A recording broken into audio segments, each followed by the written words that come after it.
اعوذ باللہ من الشیطان الرجیم بسم اللہ الرحمن الرحیم اللہم صلی علی محمد وآل محمد۔ محترم ناظرین، السلام علیکم ورحمۃ اللہ وبرکاتہ۔ میرے انتہائی محترم ناظرین، جیسا کہ آپ جانتے ہیں ہماری گفتگو اربعین حسینی کے متعلق چل رہی ہے۔ دوستو، آج دنیا کے مختلف ممالک سے لاکھوں زائرین حضرت امیر المومنین علی بن ابی طالب علیہ السلام کے روضہ اقدس کی طرف پہنچ رہے ہیں۔ ہر طرف لبیک یا علی اور لبیک یا حسین کی صدائیں گونج رہی ہیں۔ چند دن بعد یہی عاشقان اہل بیت علیہ السلام نجف اشرف سے کربلا کی جانب اپنے عظیم پیدل سفر کا آغاز کریں گے۔ لیکن ایک سوال ہم سب سے ہے کہ ہم جانتے ہیں کہ جس شہر سے یہ عظیم سفر شروع ہوتا ہے، اس شہر کی عظمت کیا ہے؟ کیوں نجف کو صرف ایک شہر نہیں بلکہ روحانیت کا مرکز کہا جاتا ہے؟ کیوں دنیا بھر کے علماء اپنی زندگی کا ایک حصہ نجف میں گزارنے کی آرزو رکھتے ہیں؟ اور بحر نجف کیا ہے جس کا ذکر تاریخ میں بار بار آتا ہے؟ آج کی ویڈیو میں ہم انہی سوالات کے جواب تلاش کرنے کی کوشش کریں گے۔ نجف اشرف عراق کا ایک مقدس شہر ہے۔ یہ وہ سرزمین ہے جہاں امیر المومنین علی بن ابی طالب علیہ السلام کا روضہ مبارک ہے۔ حضرت علی علیہ السلام کی شہادت کے بعد آپ کو اسی مقام پر دفن کیا گیا۔ کچھ عرصہ تک آپ علیہ السلام کی قبر مبارک کو مخفی رکھا گیا تاکہ دشمن بے حرمتی نہ کر سکیں۔ بعد میں امام جعفر صادق علیہ السلام نے اپنے اصحاب کو اس مقام کی نشاندہی فرمائی اور رفتہ رفتہ یہاں آبادی قائم ہوئی۔ وقت گزرتا گیا اور نجف پوری دنیا کے شیعہ مسلمانوں کے لیے علم، فقہ، عرفان اور روحانیت کا سب سے بڑا مرکز بنتا گیا۔ میرے محترم ناظرین، اہل بیت علیہ السلام سے منقول روایات میں نجف کی بہت عظمت بیان ہوئی ہے۔ روایات میں آیا ہے کہ یہ زمین بابرکت اور مقدس ہے۔ امام جعفر صادق علیہ السلام سے منقول روایات میں نجف کی سرزمین کو اللہ تعالیٰ کی منتخب اور مبارک زمینوں میں شمار کیا گیا ہے۔ اسی طرح متعدد روایات میں حضرت امیر المومنین علیہ السلام کے روضہ مبارک کی زیارت کی فضیلت بیان ہوئی ہے، اور یہ بتایا گیا ہے کہ اخلاص کے ساتھ زیارت کرنے والا عظیم اجر کا مستحق ہوتا ہے۔ بہت سی روایات میں یہ بھی آیا ہے انبیاء کرام علیہ السلام نے اس سرزمین کی عظمت کو بیان فرمایا اور اس مقام کو اللہ کی خاص رحمتوں کا مرکز قرار دیا۔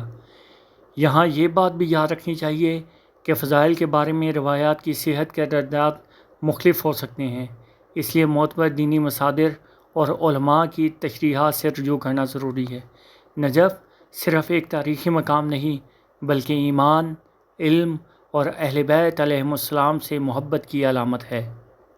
جب ہم نجف کا نام لیتے ہیں تو صرف ایک شہر ذہن میں نہیں آتا بلکہ ہزار سالہ علمی تاریخ سامنے آ جاتی ہے۔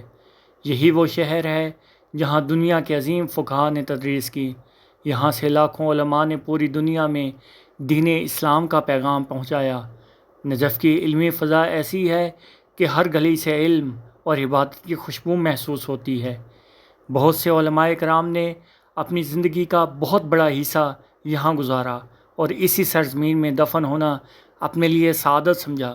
زائرین کرام بھی بیان کرتے ہیں کہ نجف میں داخل ہوتے ہی ایک خاص سکون اور روحانی کیفیت محسوس ہوتی ہے۔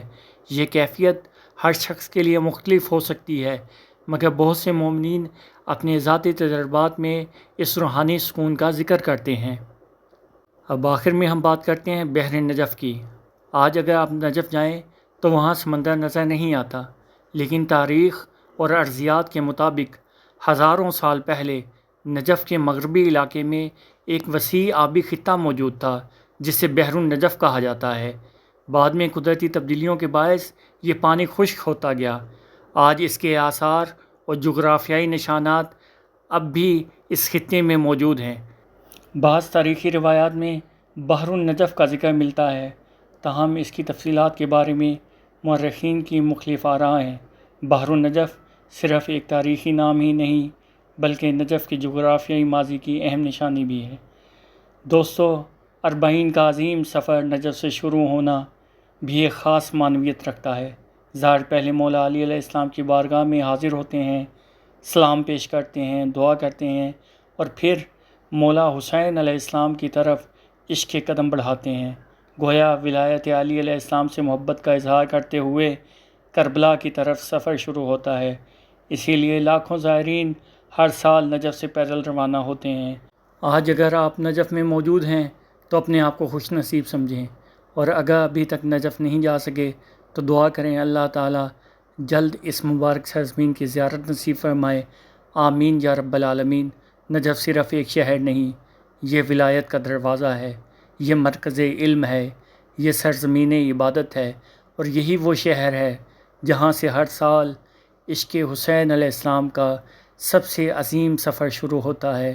اللہ تعالیٰ ہمیں حضرت امیر المومنین علیہ السلام اور حضرت امام حسین علیہ السلام کی سچی محبت اور ان کے نقش قدم پر چلنے کی توفیق عطا فرمائے۔ آمین یا رب العالمین۔ اگر آپ کو یہ ہماری ویڈیو پسند آئی ہو تو اسے ضرور شیئر کریں تاکہ زیادہ سے زیادہ لوگ نجف اشرف کی عظمت سے آگاہ ہو سکیں۔ والسلام علیکم ورحمۃ اللہ وبرکاتہ۔